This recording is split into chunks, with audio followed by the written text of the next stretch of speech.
Here we go, here we go, here we go, here we go. It is Markets in the Morning. Let's go.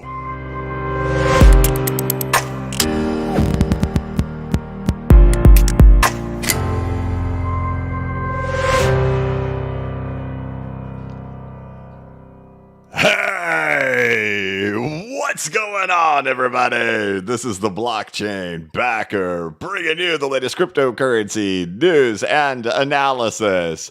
Welcome to Markets in the Morning. Today is Wednesday, December 27th, 2023. This is Markets in the Morning, where we take a look at the price action of the cryptocurrency market, including the Bitcoin price chart and the altcoin market, along with taking a look over there at the stock market as it gets set to open here in the next 3 minutes. Of course, we peek over there at the US dollar currency index, precious metals like gold, and take a look over there at any type of financial news and any type of crypto news as we get the day kicked off. And for me, it's like getting the week kicked off, but it's a shorter week as I'm back from Christmas vacation. But of course, I left you guys last Wednesday. I returned on a Wednesday. We're halfway through the week already. Happy Wednesday, everybody. It is Wednesday, my dude.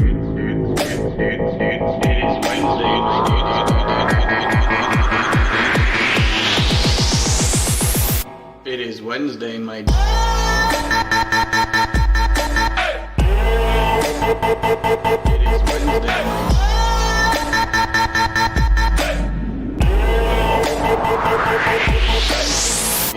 All right, we are back. Let's see if I still got it in me or if I've gotten all rusty. So far, so good. I got the intro. I've had all my microphones on. I haven't been silent, and we got the frog to play. So we're off to a decent start already. Right out the gates before the stream even started, Andy Philpott gifted 10 BCB memberships. Brother, thank you very much. And then Carlos Fernandez said, "Hey, BCB, I don't like you. I'm a 12K. I'm just kidding.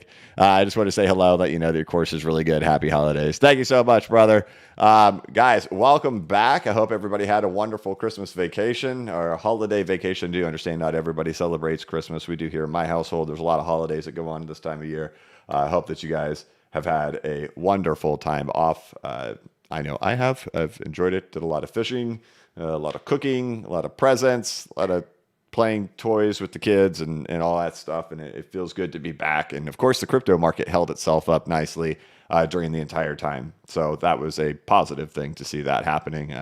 The altcoin market cap still continued their march up throughout the break. So that was nice. As we get ready for the stock market to open up here, it looks like we're going to have kind of a mix, but slightly positive opening, at least over there. In the NASDAQ, we'll have a slightly positive opening. I'd call it almost flat and kind of a mix, half stuff up, half stuff down. We got the dollar still down. Dollar's at 101.25. And we have precious metals. At least we have gold up about $1. You got silver down about 9 cents. And we got Bitcoin sitting here at $42,800 as we kick off the day and get ready to get rocking.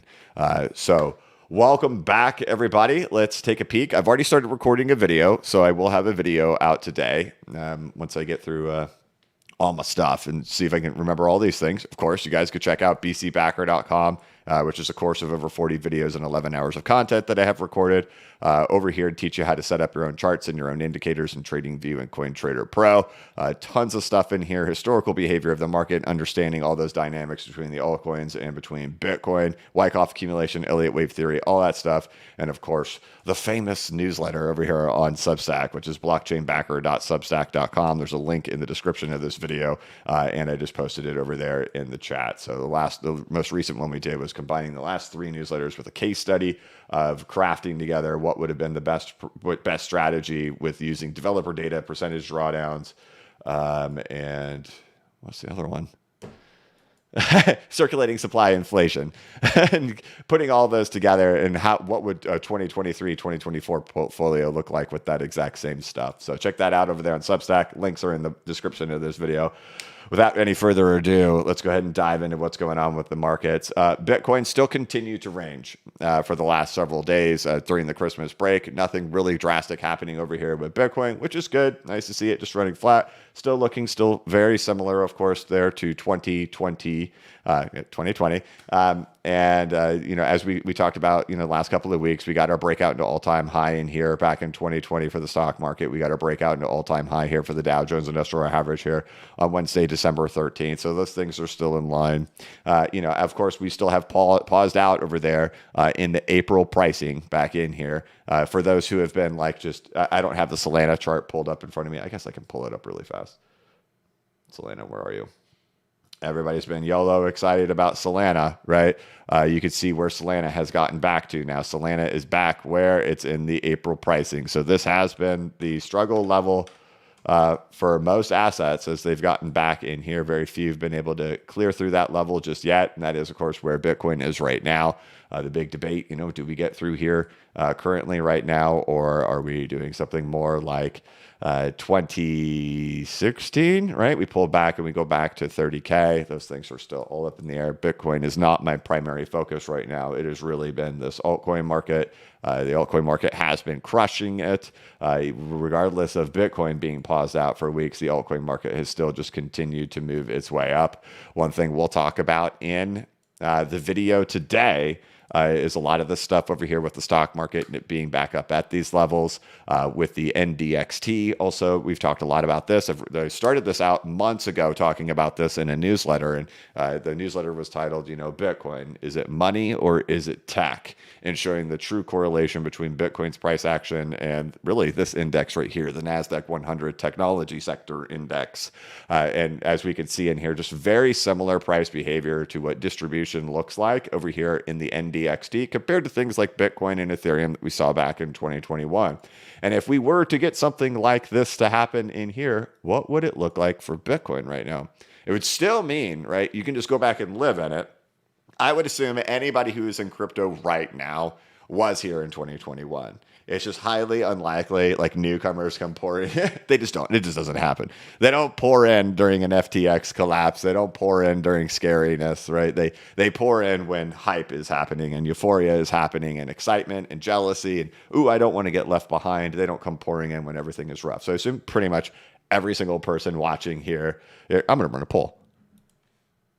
We're going to run a poll. Start a poll. Were you in crypto in 2021? Yes. No. I assume we can account for probably 10% trolls to say no.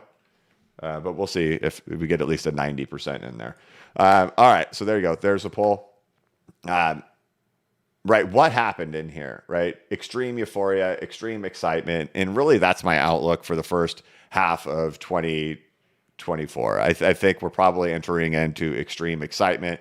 I think the excitement is probably done for Bitcoin. I think narrative wise and sentiment wise, there'll be a lot of excitement in there, but I think it's going to be things like we've seen with Solana already, things we've seen throughout the rest of the market, where it's just more excitement, more tailored towards those altcoins. And so I really have been spending time thinking, what would this price action look like for Bitcoin currently right now, if this is how we are going to be structuring out like things like the NDXT.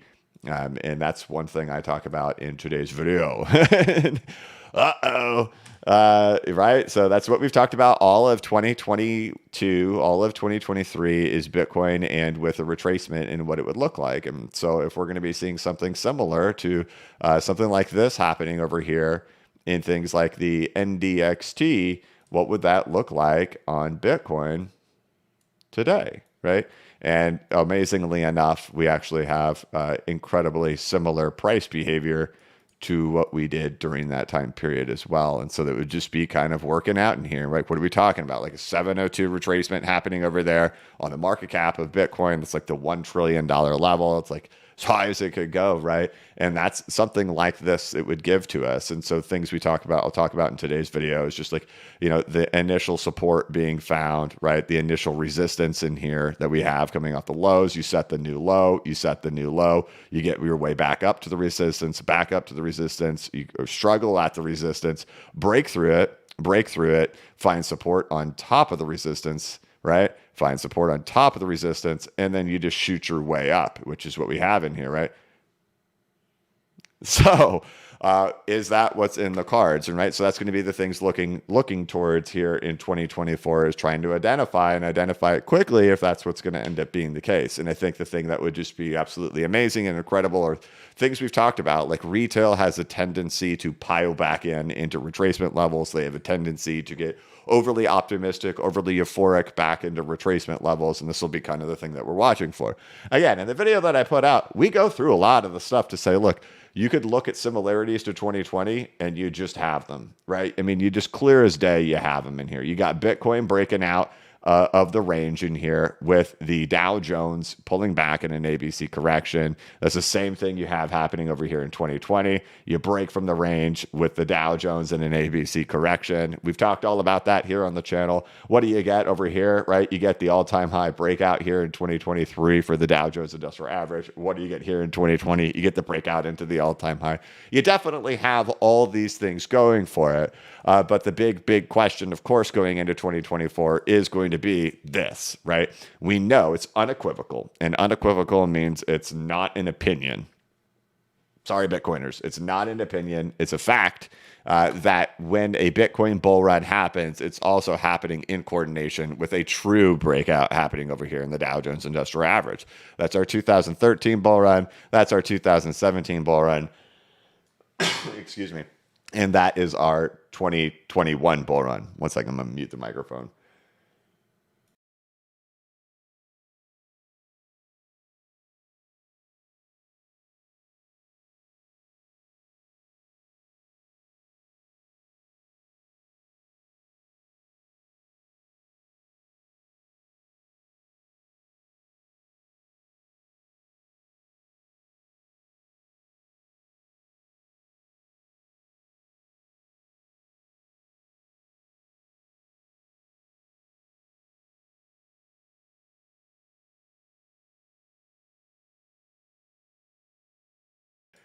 Okay.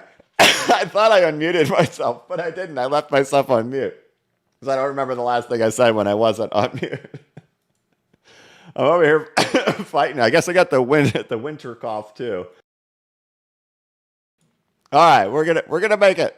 We're gonna make it through this somehow. So what's the last thing I said? I don't even remember the last thing I said. I don't know. There it was. There was the first fumble of returning back from vacation. So anyway, yeah, you know where are we? Who knows? So that's going to be the big thing is, you know, whether or not this is a fake break. It's unequivocal. It's not debatable, right? Unequivocal means that you can't. Oh, thank you. The wife just brought me a water. So unequivocal means it's based in fact. It's not based on opinion or theory. It is fact that, each Bitcoin bull run has happened in coordination with true breakouts in the stock market happening in here, which is the case for 2013, 2017, and 2021. However, of course, we do have these fakes that happen in here where we set these new all-time highs, but we're unable to sustain them, and Bitcoin doesn't go into a new all-time high. So that's the big question right now.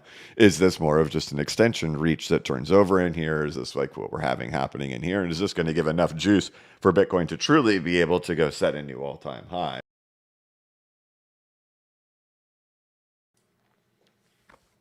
And that's the thing that we're going to be looking for in 2024. I think those are the things we have to constantly be keeping in the back of our head. At least, you do whatever the heck you want, right? But that's going to be the context that we're going to be reviewing here on the YouTube channel, and the thought processes going into 2024 with it. But it indicate extreme excitement, narrative building. Hey, the Fed he's done it. We've had the soft landing. We're going to go into the cutting cycle. Everything's going to be gravy. Right now, we're looking at the end of January's meeting. They got an 85% chance that we're going to be paused. They've got a 14% chance, or 14.5% chance that we're going to be cutting. And then you just look forward in here. You look forward to probabilities and stuff. They've got it set at an 85% probability that we're going to be cutting there in March, and a 100% probability, or excuse me, they've now reduced it down to 99.32% probability that we'll be cutting there in May. So, we've gone through all this stuff. That's nothing new. I won't bore you guys to death with all of that.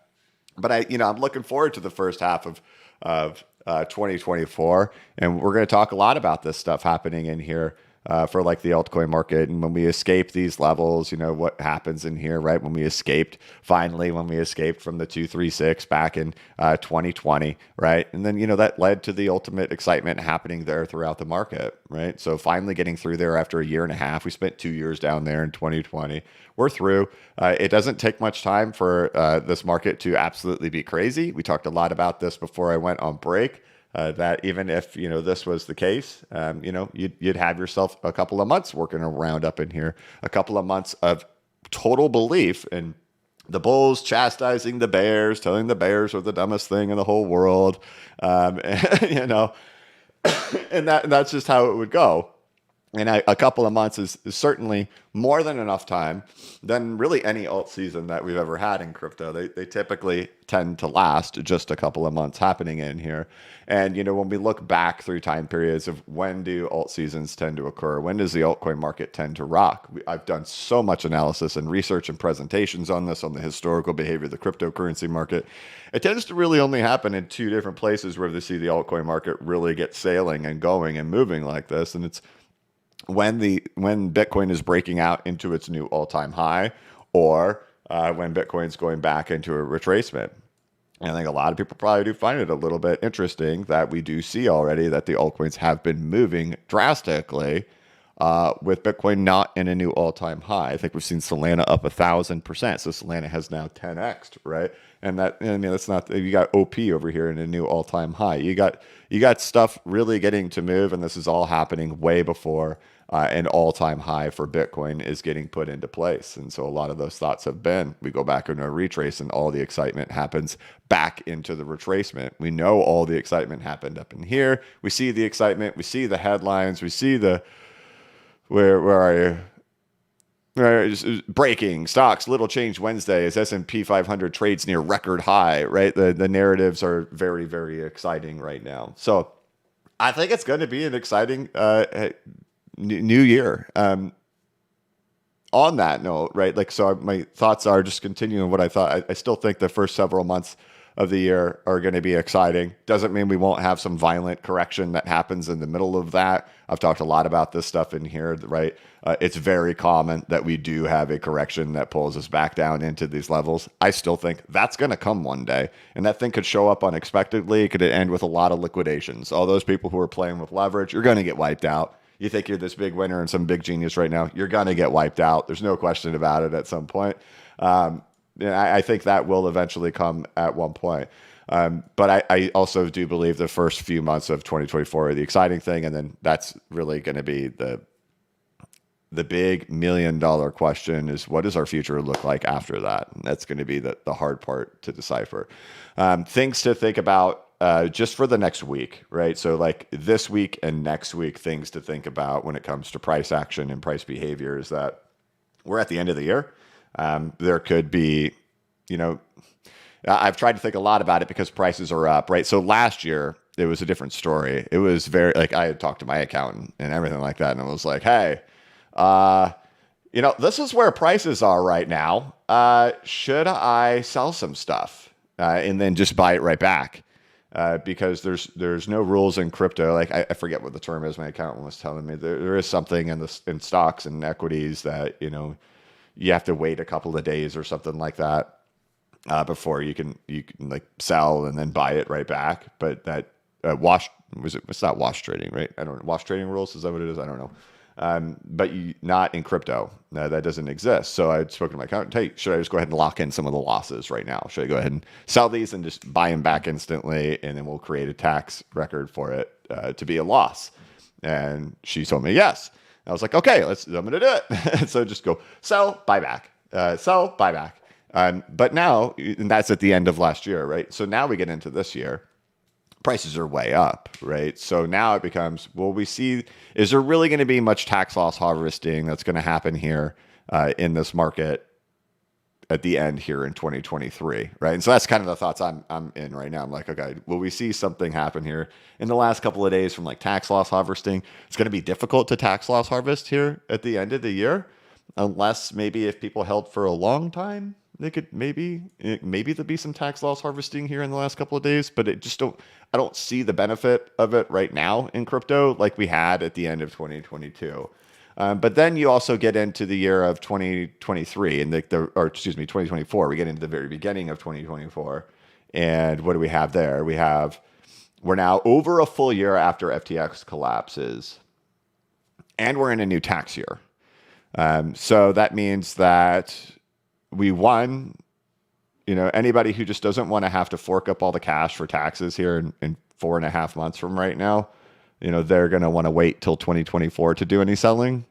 And then, but also the benefit of that too is they're probably now, if you went YOLO long here at the end of 2022 and scooped all that stuff up in here, after we get out of, halfway through January, like everybody who bought all this stuff back in here, you're now in long-term capital gains, right? So there may be people who are waiting for the beginning of 2024 to do any selling, one, for long-term capital gains reasons, and two, to have those taxable transactions be in a new year rather than doing them now and that money being due in a couple months. I find it's hard for me to see that there's going to be tax loss harvesting right now just because 2023 has been a good year. Prices have been up in 2023. So I don't see the case to do it right here at the end of 2023. But in the first couple of weeks of 2024, I think we could probably see some profit taking happening. And I just wouldn't be surprised by it if that's when it does occur, which would make sense to have something like that, right? We get this thing rallying its way into the beginning of 2024, and then some people take some money off the table as we get into 2024, as then we're a year out, right? So this is this bottom down in here. This is January, December. Like all this stuff is December, right? And here's January. January is when we break all out, right? They can wait. They can then do the long-term capital gains here in the beginning of 2024 and have it, be a different tax year and that money not be due in 4 months from now. You follow what I'm saying? So I just wouldn't be surprised if that event happens in the first half or middle of January, that we finally see something significant. But I would be really surprised to see it here in 2023. Just because there's no real clear benefit to do it right now for tax reasons, for long-term capital gains reasons, and for when that tax would be due. Anyway, it's just been something that's going through my mind to say, when could something happen, and just kind of keeping that in the back of your head. There is tax incentives for people to do some selling there in the first half or middle of January. Just keep that in mind. Okay. Otherwise, Bitcoin, $43,000. Others continues to march its way up. Total 3, this is what Total 3 looks like if we removed USDT and if we removed USDC. So if we remove the stable coins from the altcoin market. So it's going to include every altcoin in the whole cryptocurrency market except Bitcoin and Ethereum. And we've now removed the stable coins. So you can see what that looks like. We can add the stable coins back if you want. It doesn't matter. There they are. Not much of a difference that you see happening in there, but just to show you what it looks like without the stable coins, it's practically the exact same.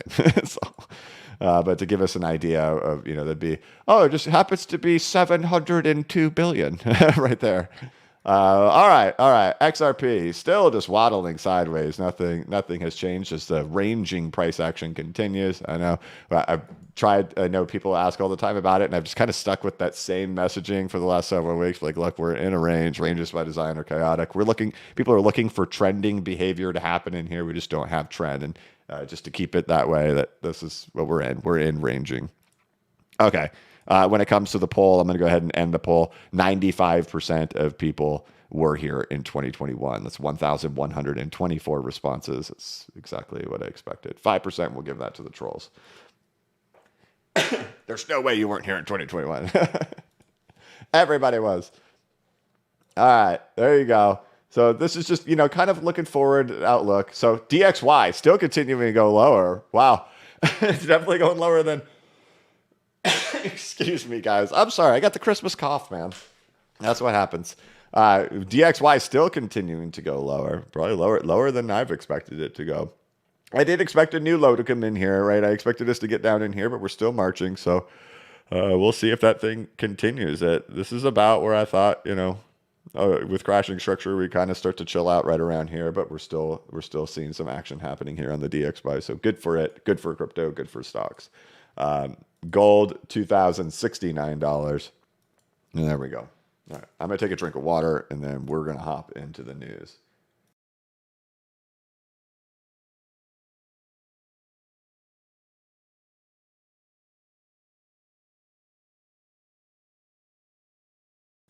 No, I refuse to hop into the news.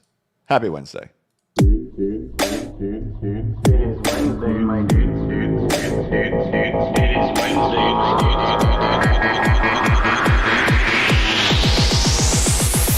dude. It is Wednesday, my dude.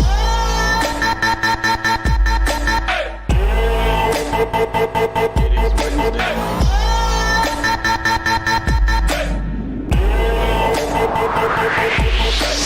Dudes.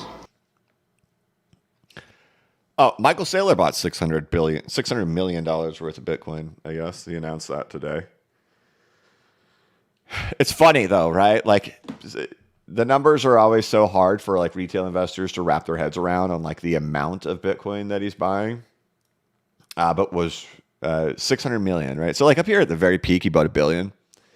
If you don't recall, down here at the bottoms, he was buying like 15 million, 10 million, 10 million, all barely anything. But for us, $10 million sounds like a lot of money.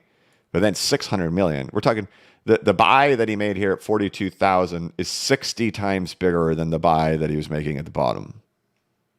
It's weird. It's real weird. Real bizarre. What was the other news? Grayscale. Barry Silbert steps down. What's up with that?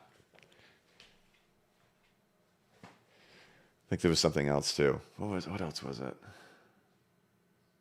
There was other news. I know we're gonna look in the news, but just trying to think off the top of my head. I don't know. I guess that was it.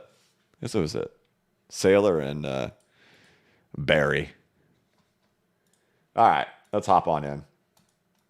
All right, will there be a recession in 2024? Here's what experts are predicting. All right. Well, what we know is that we look to the last two recessions. When did they occur? They occurred, we had a hiking cycle, we had a pause, and then we started cutting. And once we started cutting, that's when recessions started. So according to what the Fed is planning on doing, it says we are likely to have a recession start in 2024 based on what has happened over the last 20 years. It would indicate that we would be. And most people haven't been through one. The only real thing they have as a reference point is C19, which the Fed got us out of very quickly. Otherwise, anybody under 35 has no experience of recession and how fun that is. And that is horrid. It's not fun. None of us, absolutely none of us have experience in depression. Zero. None of us. And certainly anybody under, which is crazy to think about that if you're under 35, you haven't experienced a recession. That is crazy. And, because, at that age, you're 35, what are you like? You're like 17 or 18 when the great financial crisis happened, right? So, I mean, I guess if you're 35, maybe you kind of went through it in your early years at 17 or 18.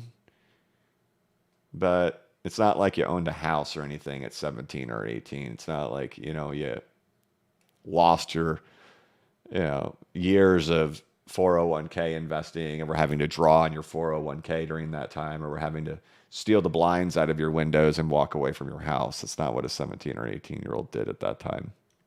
So, yeah. Okay. Okay, let's not go down that. Let's not do that today. But thinking of it ahead, like that is what these things lead to, right? That's what these things eventually lead to. And keeping that in the thoughts that's where these things head, right? All right, all right. S&P futures are little changed as index nears all-time high. 5 defensive stocks to buy if you think there's recession risk ahead. Boy, you guys, sorry guys, you have to deal with the cough today. The late night email to Tim Cook that set the Apple Watch saga in motion. Yeah, I guess there's something with Apple to fight watch ban in court after White House declines to act. So I guess, is Apple not allowed to sell watches or something anymore? Sam Altman, Johnny, I've enlisted Apple veteran to work on AI devices. Apple's 2024 will be about moving beyond the iPhone. How is Apple doing today? I forgot. I'm short. I have a short on Apple. Am I doing okay? I mean, no, it's not okay. All right. So there we go. We got through that.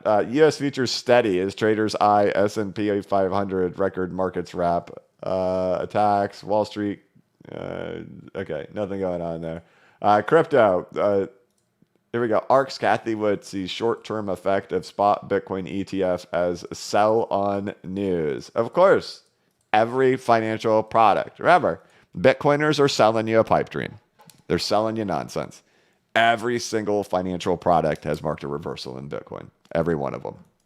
You may get the blow off. You may get like the excitement. But just remember, you do whatever you want to do. You can just go based off this time is different and this means something totally different because financial planners are going to be paid and compensated and commissioned. And they're going to totally shill Bitcoin to everybody else.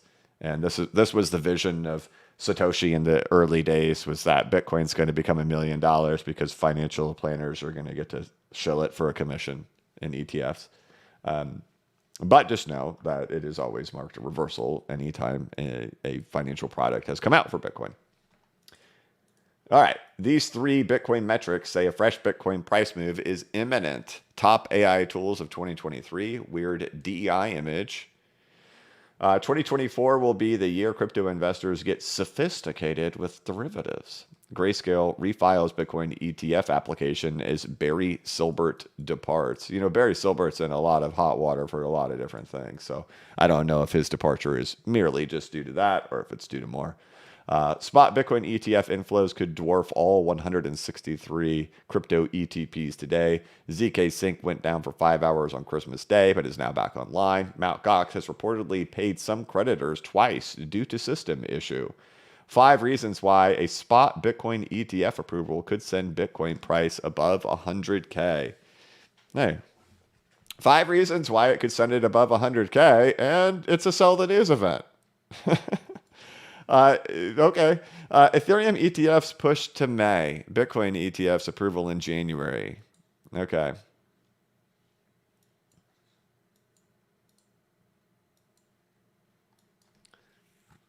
Smart money is record long on Bitcoin ahead of expected Bitcoin ETF. Bullish bets by institutional investors and knowledgeable market participants have reached an all-time high on the CME, data tracked by Macro Micro Show.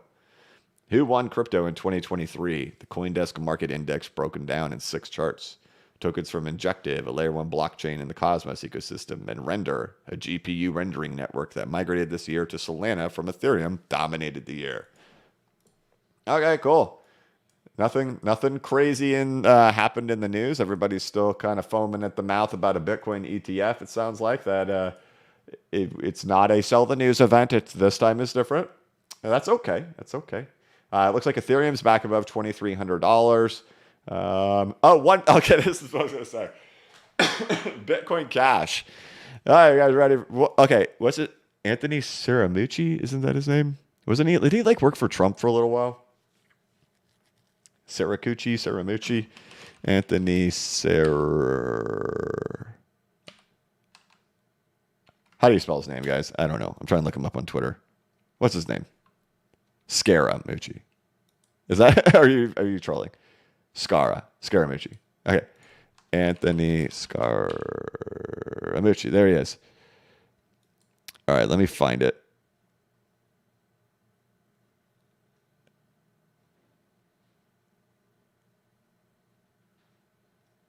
is it? He tweeted about Bitcoin ETF, and I thought to myself, oh my gosh, this would be so crypto. This would be so crypto if this happens.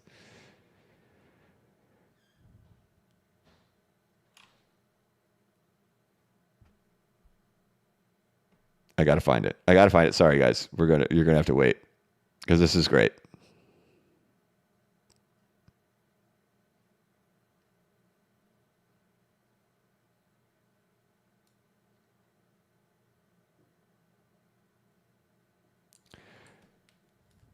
Okay, here we go.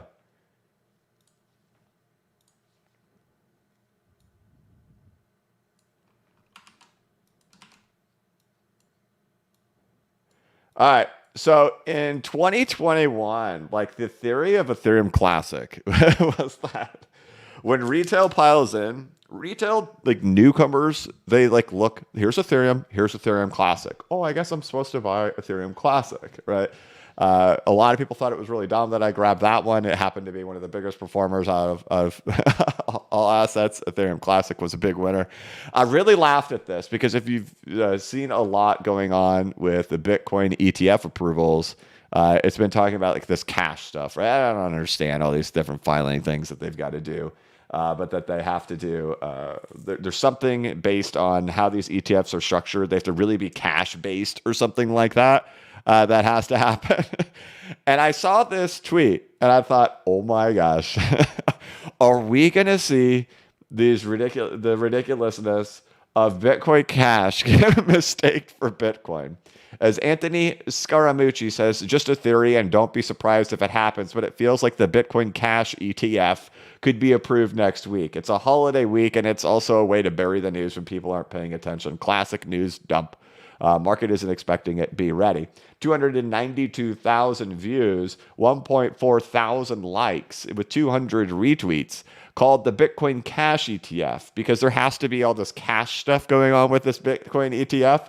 And I was having a conversation with a couple of people saying, are we gonna watch retail go after Bitcoin Cash rather than Bitcoin on a mistaken Bitcoin Cash ETF? So that would be so crypto if that did happen. I just thought, what do you know? Bitcoin Cash up 10% today. How about that? Run and tell that, homeboy. All right, there we go. I think we got it all covered today, guys. I think we got the news covered. There wasn't much going on. Of course, everybody's still waiting on the Bitcoin ETF stuff that they're supposed to have their decision by January 10th. Everybody thinks that Gary Gensler is their best friend, and he's going to totally help everybody. We'll see how that goes. Somebody's going to be a winner. It's not going to be retail investors. Gary doesn't work that way. And then, we'll see how things go. Otherwise, market's still just continuing to go. It's been a nice little couple of days or 6 days off let's see, what did we do over 6 days? 1, 2, 3, 4, 5, 6, 7. So I left you here. I left you guys right here. I left you right here. Cool. So still new range built, waiting for next new range. So stock market still continues to look fine and dandy. Let's see. Oh, we haven't talked about the winners and losers. Coinbase leading the way, up 8% today. Google, Apple, and Ford on the bottom end of the list, with Google the loser of the day. Yields down today. Short durations. These things are up 6 month is getting closer to that 5%. Looks like it may be losing it pretty soon as the 1 year, 5 years below 4%. The 10 years at 3.84%. Unreal. How quick that all happened. But it looks like we got green in all the indexes. The Dow is up 50 points. The Nasdaq's up 34 and the S&P's up 4 points. Precious metals all up except for silver, down 5 cents. DXY at 101.05. Holy guacamole. Look at it go. How about that? All right. Otherwise, news-wise, not a whole lot going on. The big things is really looking forward to 2024. So I'm actively working on a video. We'll be getting that out within the next couple of hours and looking forward. I think we're in an exciting time. I think we're in an exciting time. I think there's going to be a correction at some point that's going to rattle the market likely. But I don't think that correction will be the end. It'll be, I think we'll still march up after that correction. And just, I was trying to think of timing on when that could occur. It doesn't seem likely that it's going to occur now. here in the next few days. I would think it would be more likely to occur really in the first few weeks of 2024, once we get into long-term capital gains tax brackets for people. And also that way taxes aren't due in the next 4 months for that stuff. So otherwise, we just keep marching through and finish 2023 strong. And I'm happy to see it. We spent a lot of time talking about all this stuff occurring, Wyckoff accumulation. Sure enough, we're in breakout, right? We'd all love for these things to happen instantly and to happen overnight. We talked a lot about 2023 being an exciting year, but that it could be near the end. It could be a short time period that it happens. We're finishing 2023 with excitement, guys. So, and I think we're going to start, I think the earlier part of 2024 is going to be exciting. And I think the big question is, will it be like a crazy excitement in early part of 2024? And I think there's definite chances for it. And I don't think the story is Bitcoin anymore. So don't tell a Bitcoiner that, though. And to be fair, the story hasn't been Bitcoin since June. Right? I haven't put together dominance stuff, but it's just if you're now seeing this and you're saying, "Oh, Bitcoin dominance," this chart is so misleading. You had to recognize it in June.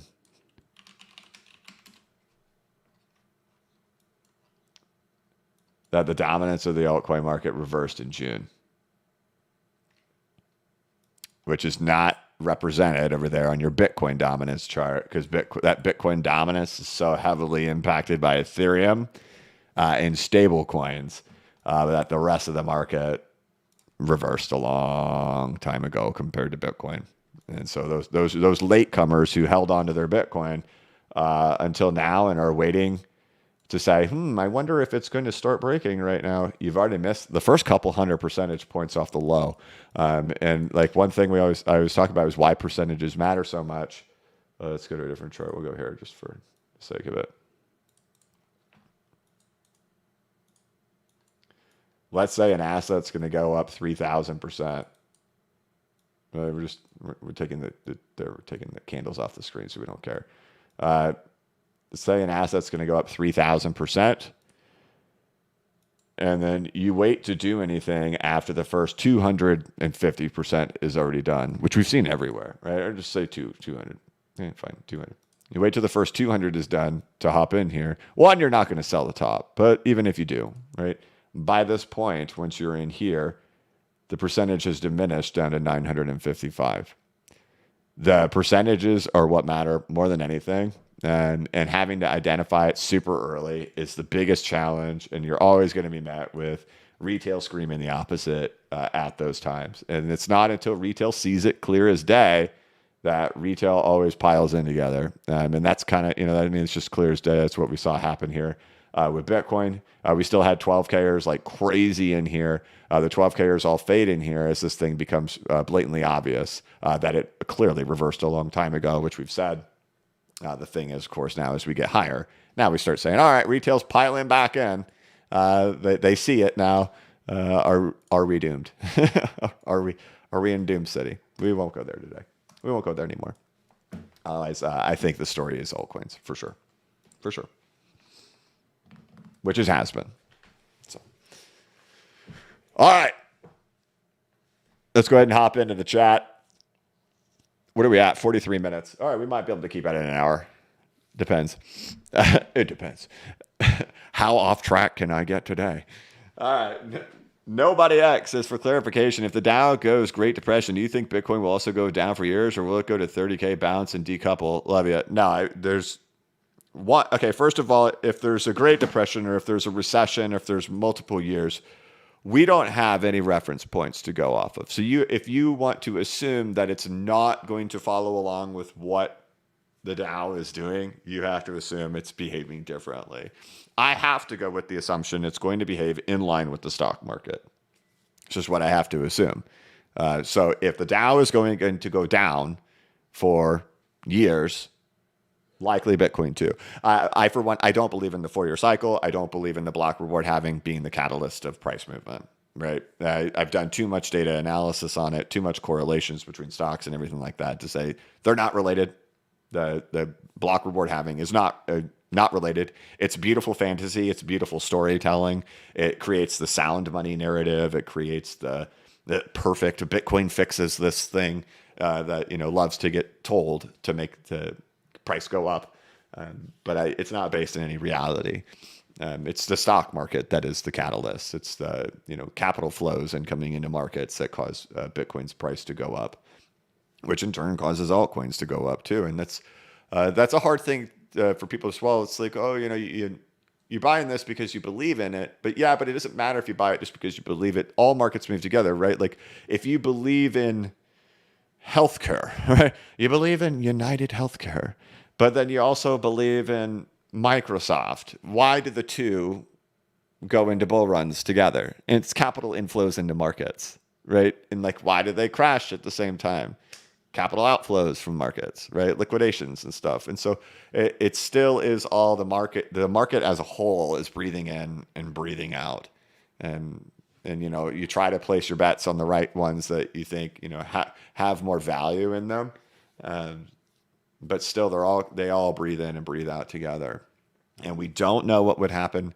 And it's not that we don't, we all have to, we never know what's going to happen in markets. We are always speculating in markets, but we try to speculate based off how markets have behaved historically and based on the past and based on events. And what we don't have as a reference point for Bitcoin is what happens in the event of a full-blown recession. Bitcoin has existed from here to here. And what we know in that whole ride up is that Bitcoin went up with the stock market during the whole time. And we know that every time the Dow entered into consolidation, bear periods, so did Bitcoin at the exact same time. And what we don't have a reference point for Bitcoin to know is in the event, which I don't think we're going to get something this aggressive. I just don't think so. Or that necessarily it'll even go that deep.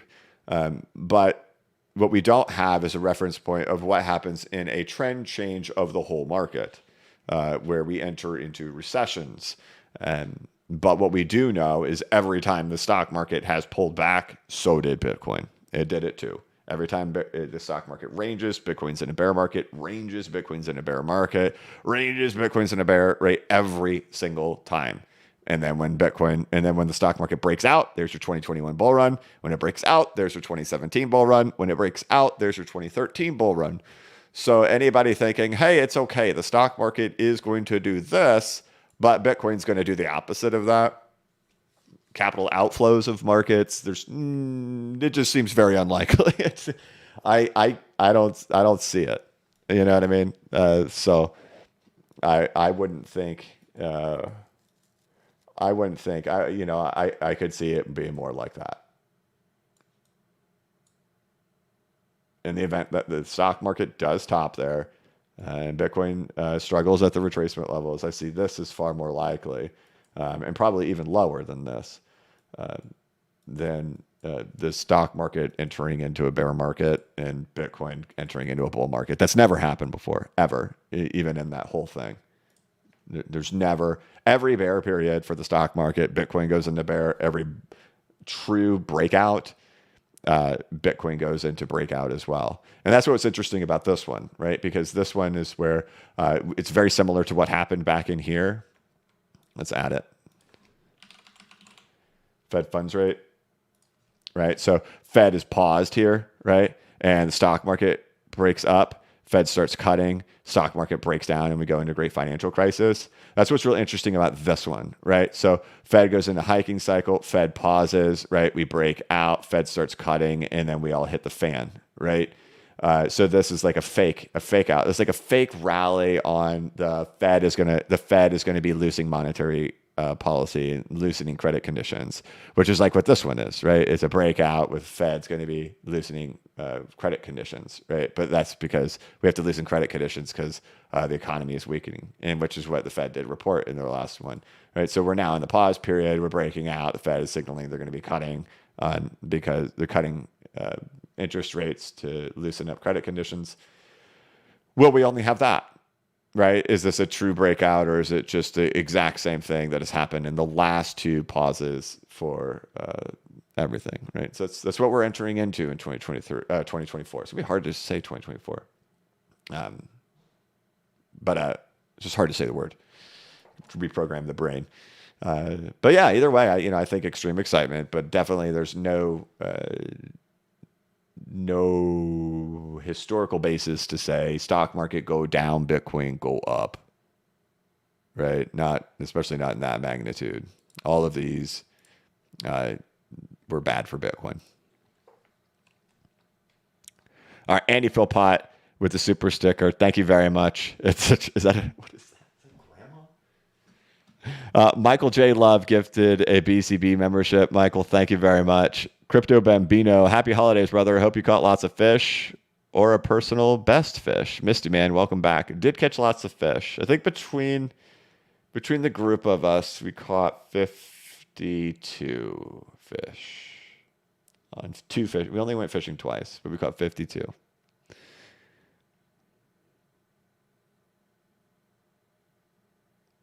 That's an JR Flights 10 says, hey, that's an optimism? Question mark. OP been on a Christmas rager. I don't know if I'd call it a rager. I mean, I own OP, but I don't know if I'd call it a rager.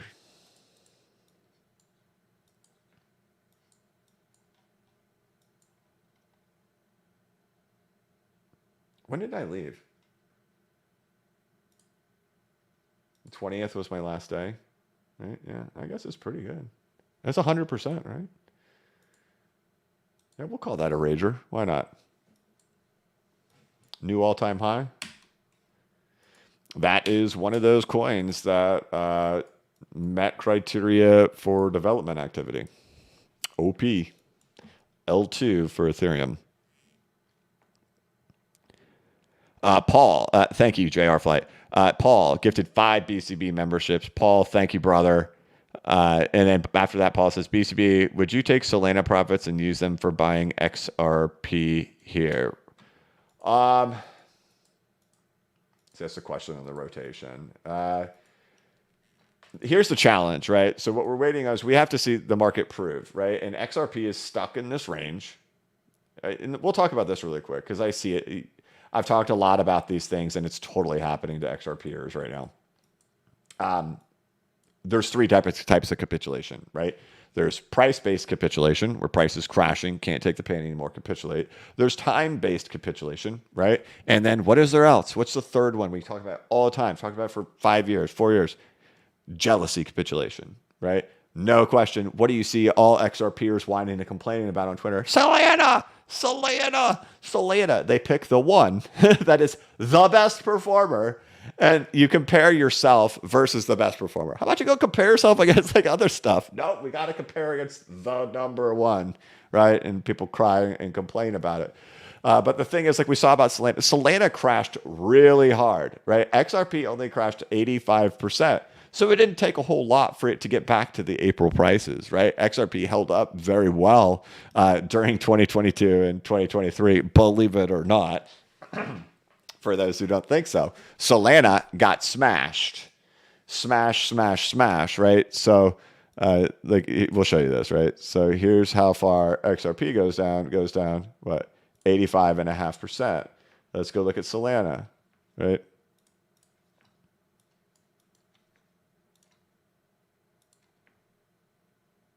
There's where 85.5% is for Solana, right?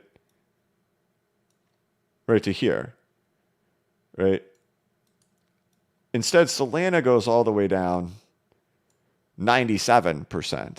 But where does Solana go back to? It goes all the way back over here to the April of 2022 prices, right? 85.5%. Right there.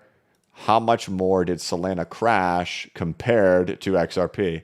It lost about 80% more, right? So like, imagine it being like this, that instead of XRP stopping here,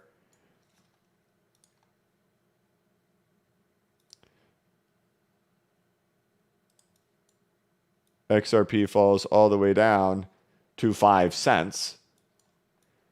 and then it rallies all the way back up to April prices, right? That's where we are. This is April pricing. So this is like the track for Solana, right? So loses 97%. And then goes all the way back to April prices. Difference is XRP holds a lot stronger and goes up in here into the April prices. So, you know, if you're like, say, first of all, I'm not going to answer your question on should you do that, should you rotate in here. You have both of these assets hanging out near the April prices. We still have to wait for something to be able to catalyze this market to get us beyond that April stuff, because we know that even Bitcoin is there right now, right? Bitcoin sits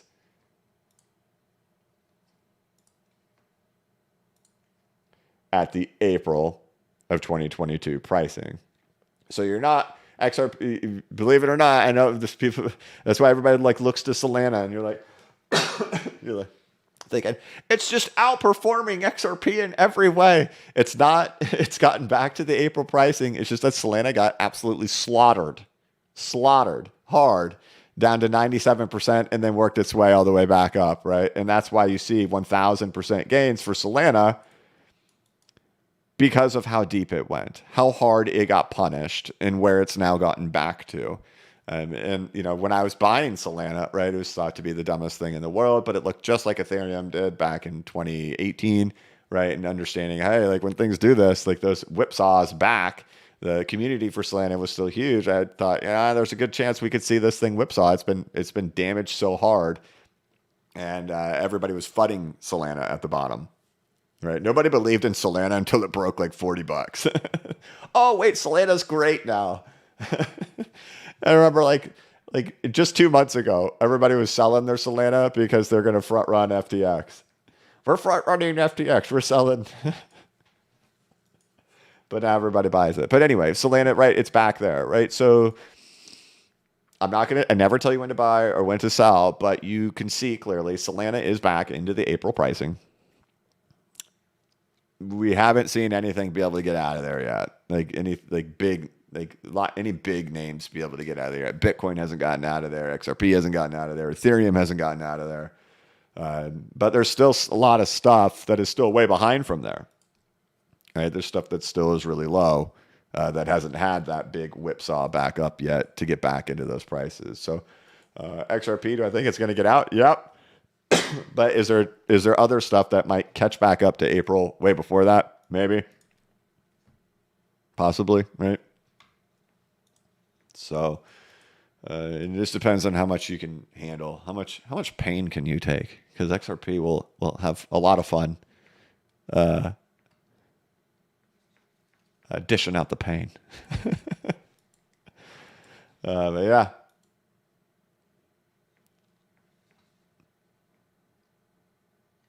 Thanks, Paul.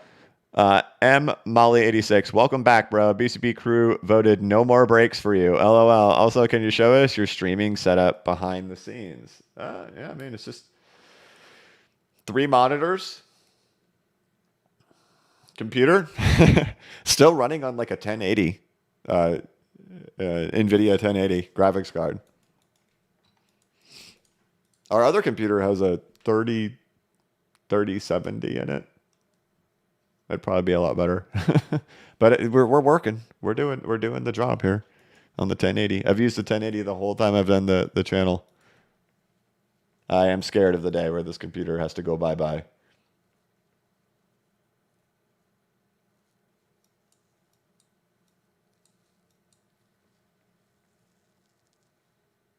Richard says, Solana isn't going anywhere. You missed the lows, but the run isn't. Well, I didn't miss the lows. There's all the receipts here on the YouTube channel showing that I'm buying it, but and still talked about that for months on end after that. But I hope you were an early buyer, Richard, and are you saying you missed the lows? No, you're saying I missed the lows. I don't know who you're talking to. I don't know. I would be way more nervous of Solana at these prices than any other prices. Notice retail gets very cocky when it's $120 that, we're still early, but they think it's dead and that they're not early at $12. Always remember that, you guys. The crowd is ridiculous. You do not run. Do not run with the crowd. They are insane.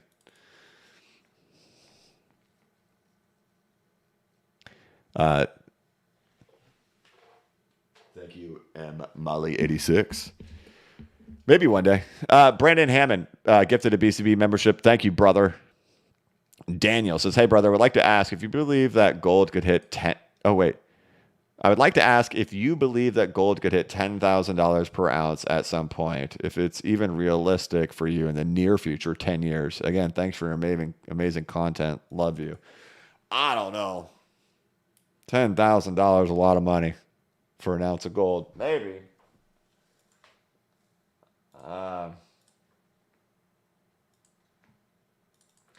I think the big question for gold, right? The big million or $10,000 question is,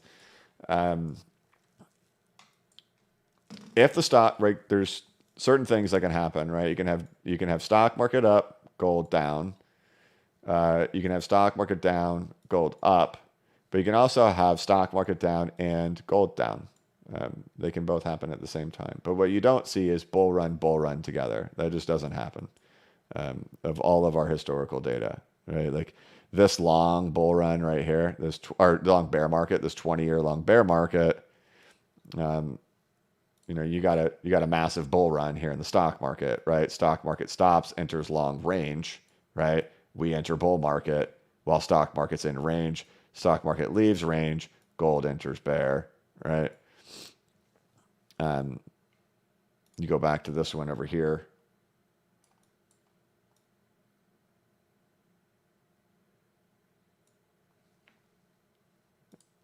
Right.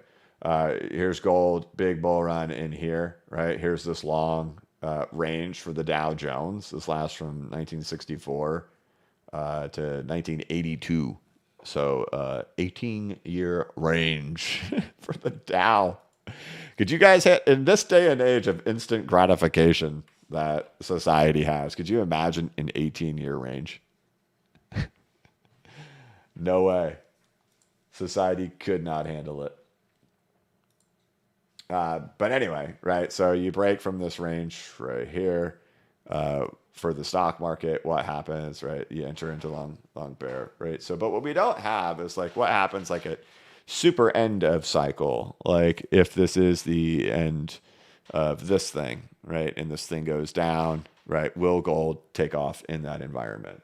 We just don't have the historical data to go back and look because the price of gold was pegged during the Great Depression and during the pop of the stock market back in the 1920s and 1930s. We do know that, at the bottom of the bear, the bottom down in here, U.S. government confiscated the gold and repriced it, right? They practically doubled the price of gold down here at the bottom. But we don't know what it did in here. And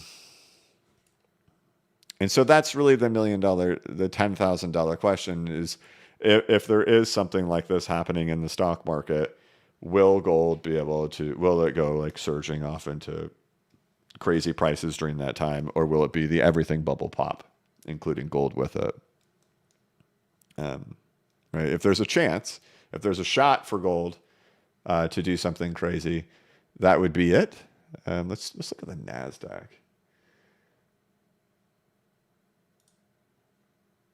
Let's get rid of the Fed funds rate.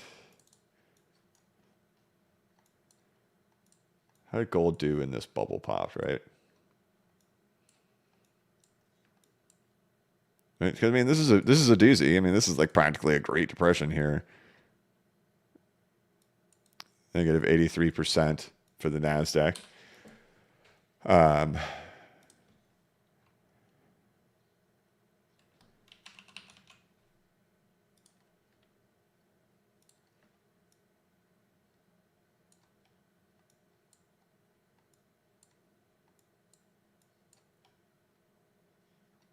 I mean, it rises. It doesn't get impacted by it. But, it's in a different phase, right? But still, it goes breaking out during all of that. We just have to see, man. 10K.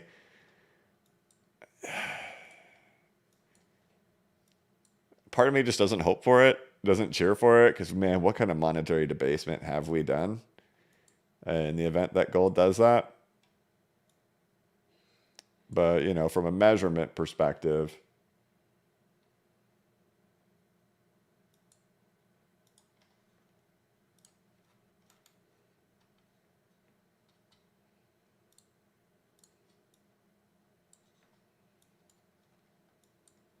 it just depends on your range.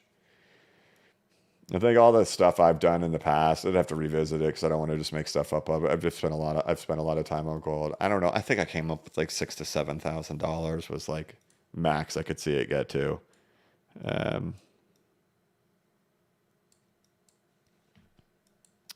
I don't know. 10K, maybe. I mean, gold could go to infinity if the dollar goes to zero. You know what I mean? But I just hope that's not the case.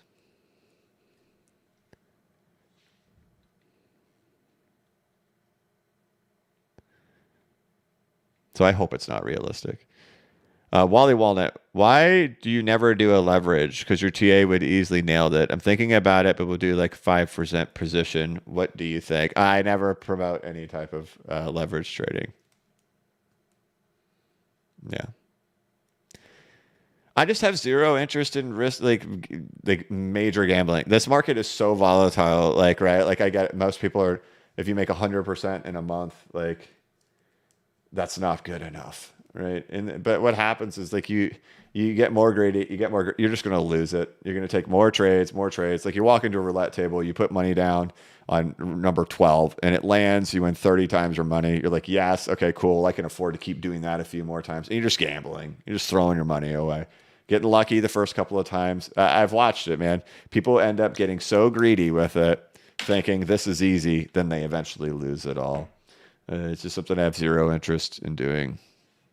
And I know there's a lot of temptation. I'm like, this is a clear setup. This is easy. Go for it. Go for it.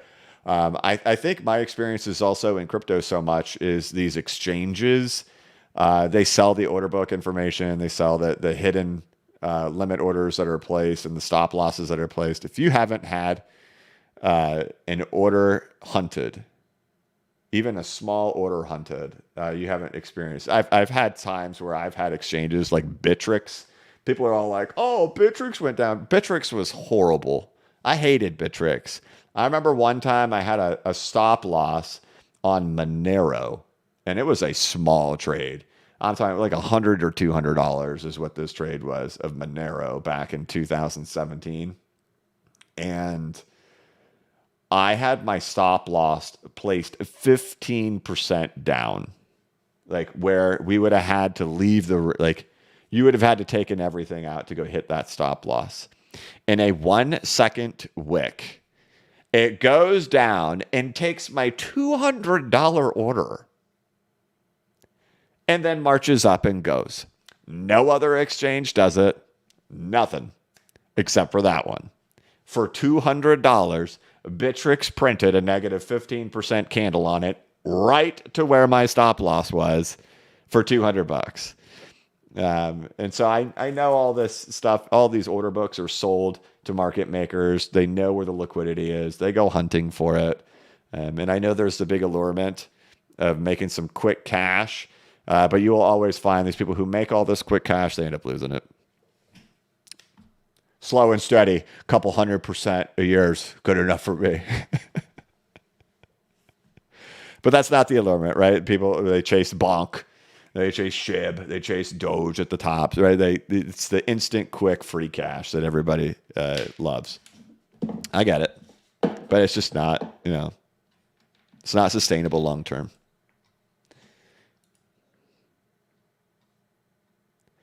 Andy Philpott gifted 10 BCB memberships. Andy, thank you, brother. You've hooked it up. You 20 today, man. Thank you.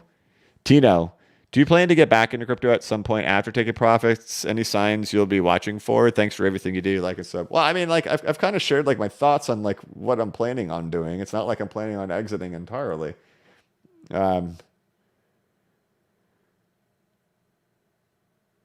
thoughts are, where are you? I've lost you, haven't I? Let's go to others.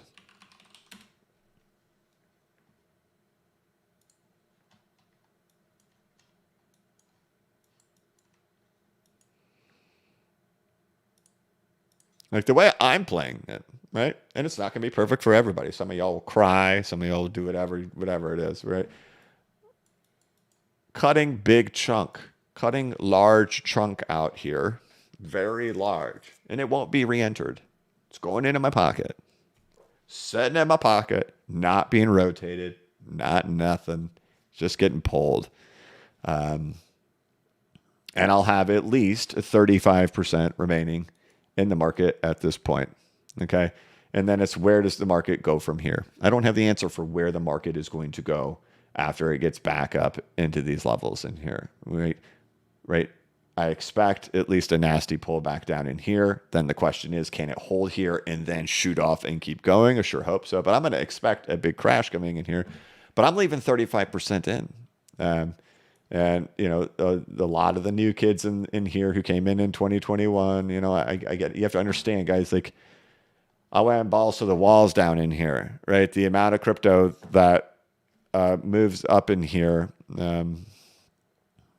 you know, the amount that I will still have in this market is probably still more than 90% of people, even with only of it being 35%. And, you know, the 65% just goes into my pocket. The 35% is ride or die. Either this thing goes flying and that 35% triples, quadruples, 10x's, whatever it does, or that 35% crashes and crumbles. That is what it is. But as for re-entering, it would have to, you know, I don't know what will happen with the crypto market in the event of this thing rejecting in here, right? And that's going to be the very difficult thing. And I'm not going to pretend to say, all right, so here's what's going to happen. We're going to hit here, but nothing matters because Bitcoin ETF and block reward halving. That's just this nonsense, right? Like it could totally get utterly wrecked from that point, and it'll be something we have never gone through together, right? And I think that's the hard thing for everybody. This will be an event we have never been through in our lifetimes together. I've never been through it, right? Unless there is some dude who is 125, like 125, like even if you're 100 years old, that means you were 6 when the bubble popped in 1929. You don't remember what happened. I mean, you maybe remember some tough times in the 1930s where you're eating crackers and bread and you know, cuddling together to stay warm. But it's not many people who have that, right? And there's certainly no adults that were adults when something like this happened together. So we'd be going through an event like that together if that ends up being the case. And again, my thoughts are it would actually be a slower event than something crazy like the 1929, like 1930s. But yeah, it'd be difficult. I would want to see, how do we get through something like this? Like, if we go cranking through this thing, then holy crap, crazy, right? But if we don't, I don't know. I'll be an observer going through a new experience, just like every other human being will be, right? And that's what makes it so interesting about these times, because we always say, you know, you want to learn from the past, right? Humans make the same mistakes over and over again. And that's kind of what happens when we get to here, right? We go through enough generations of human beings that nobody is alive from this time anymore. This is all just like an old tale that was told of that happened a long time ago, but we don't have a bunch of people around to provide insight on like, hey, this is kind of exactly what things were like then. It's all due to everybody. Because 3 or 4 generations, 5 generations have passed, and there's no one here to tell us the story anymore. XRP, Jonathan says XRP contracting triangle on 1-day time frame. It's ranging, brother. Looking for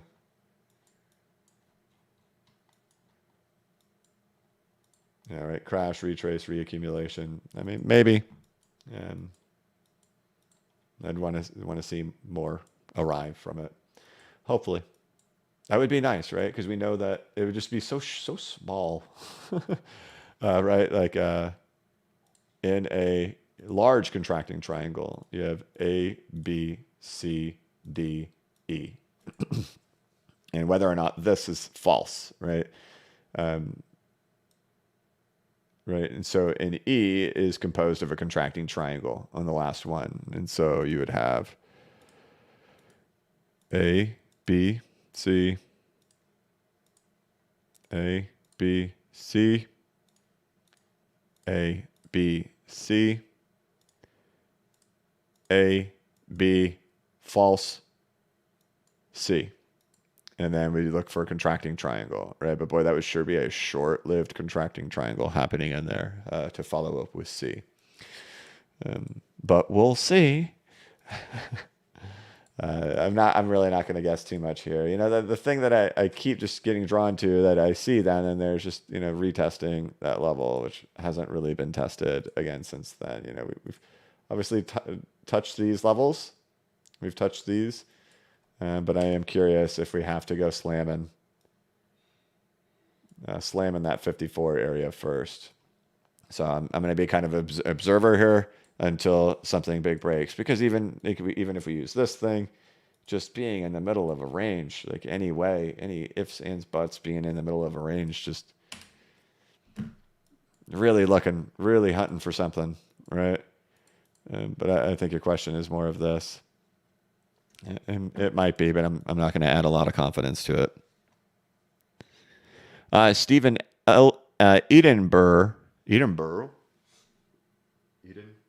Stephen Edenburr, gifted 5 BCB memberships. Thank you, brother.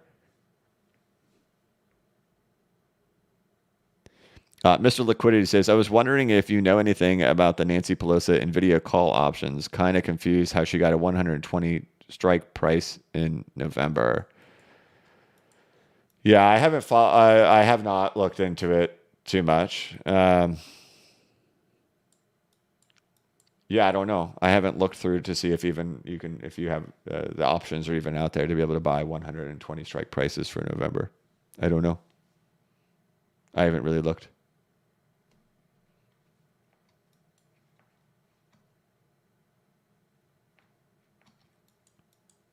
Right. So what he's asking about is Nancy Pelosi makes a leverage trade with a $120 strike price on NVIDIA options that expire in November.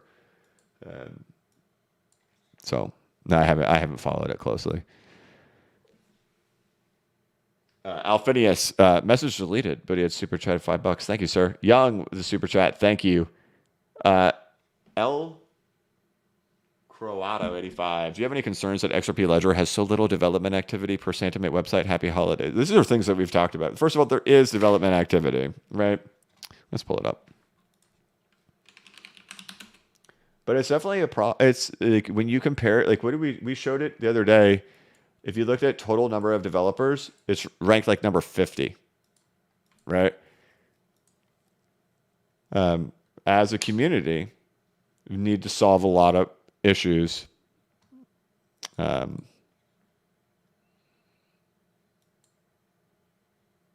me hold on. I'm gonna pull it up. We need to solve things on getting more developers on, right? You can go to where is it?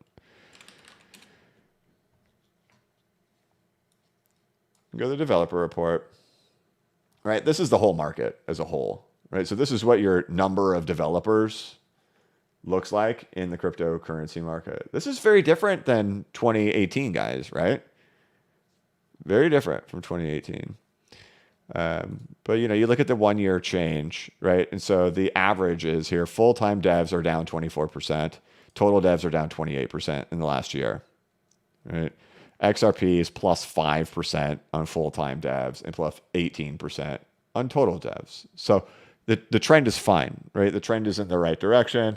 We saw this thing just on the other screen, right?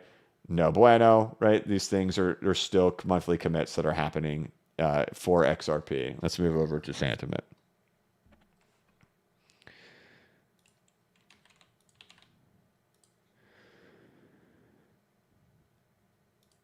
Development activity.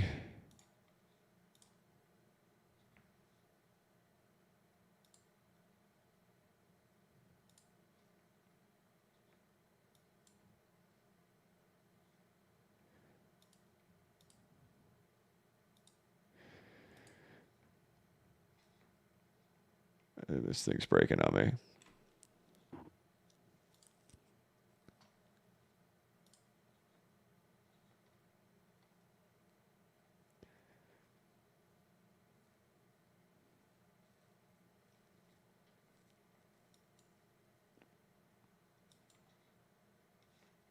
Hold on. We're going to get it.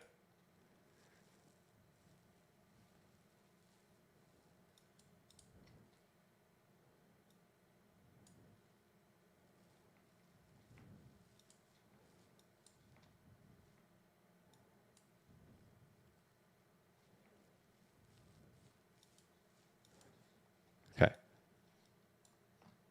Last year, right? Or is this 2 years? Last 2 years, right?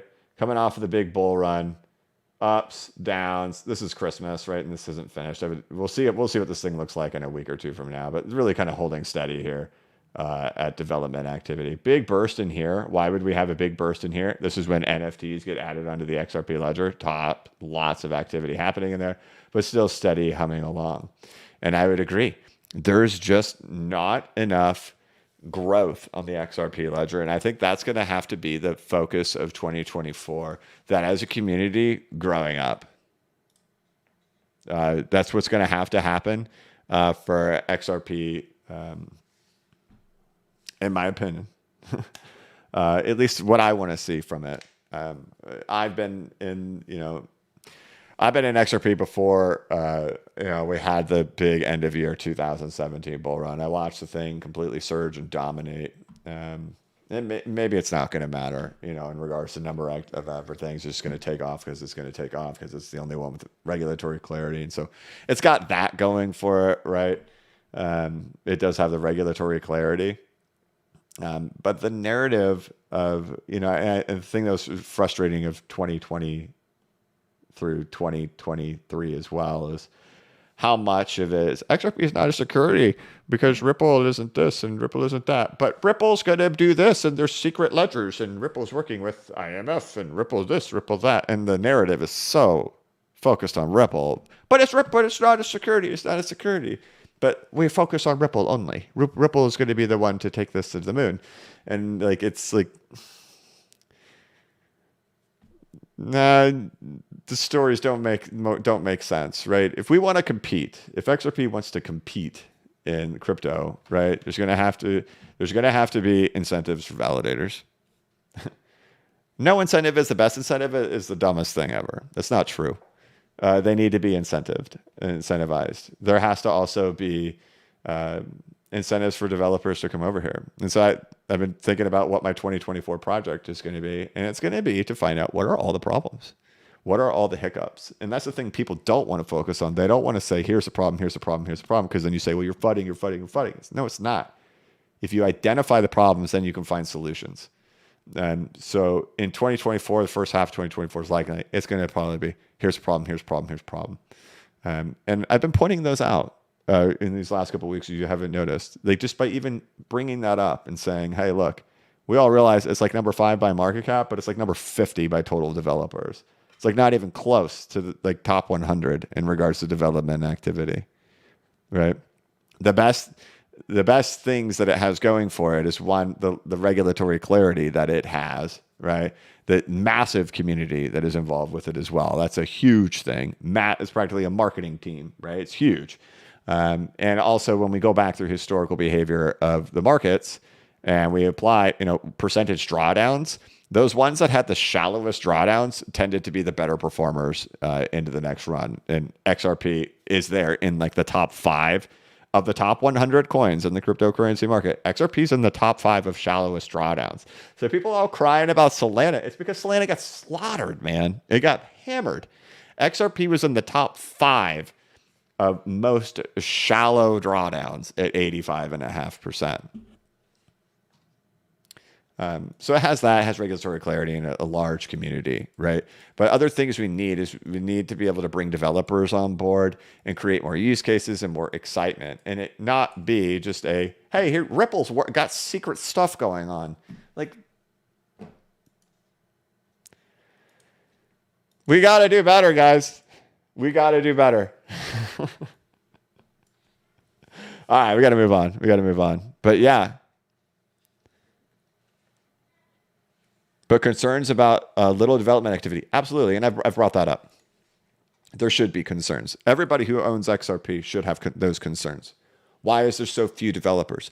Ask those questions. If we don't ask those questions, then you're just praying that Ripple's got some secret thing that they're not telling you about. The conspiracy. That's why conspiracies, right? If we identify problems, then we can come up with solutions.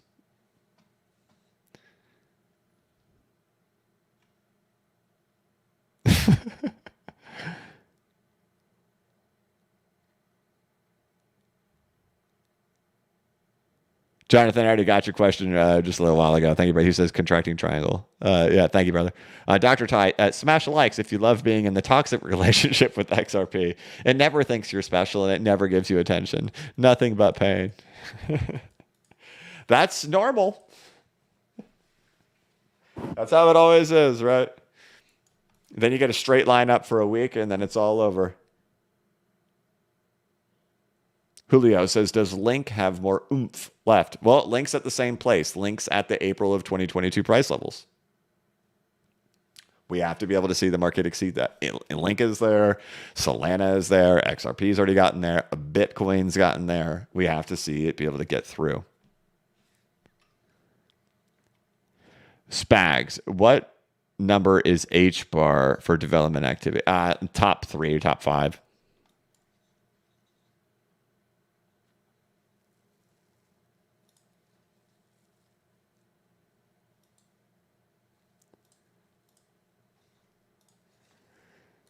Pull it up over here.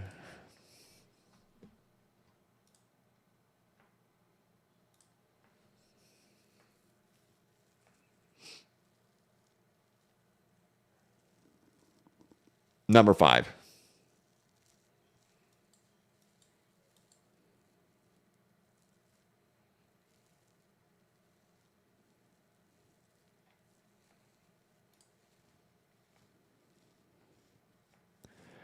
Gator, thank you very much, man, for the 5 memberships, bro. Spags, thank you very much. First time BCB viewer.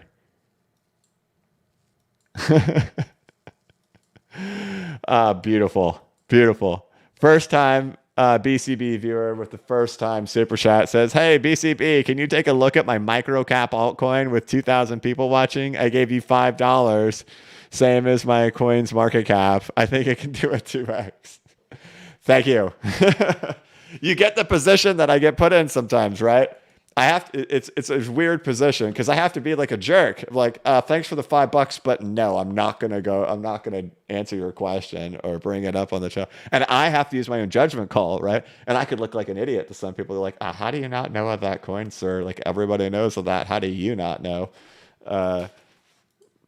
But yeah, I have to sometimes do that to people, and I hope people watching. Obviously, you get it, right? It's not me being a jerk to be like, I'm not going to answer your question because I'm a jerk. It's you're being a jerk. You're trying to get your microcap shilled, and sometimes I have to make the judgment call. But okay, why are we looking at this chart? Who cares? Have I had that up for a long time? I don't think so.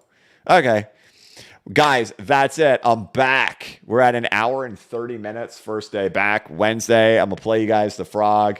Of course, check out the newsletter over there on Substack. Link is in the description and over here in the chat. I just posted it. Get an understanding of what worked back in 2020, 2021, and what that would look like here in 2024. Well, a case study of what those assets would look like in 2024. Of course, check out bcbacker.com to get a ton of videos and enjoy some content from me. But all right, we're going to go ahead and get through the wrap up process in here. Where's this thing? There it is. Let's go.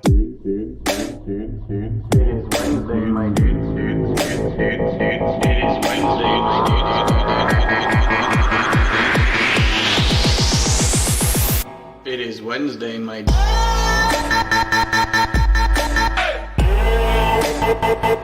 is Wednesday,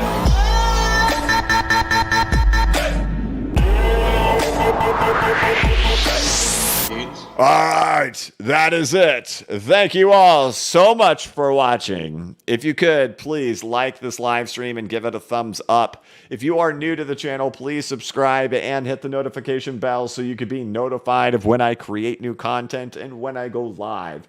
As always, this is not investment advice and I am not a financial advisor, but if you ever need a pick-me-up or a little bit of reassurance, just remember that the blockchain backers got your back. Have a good one.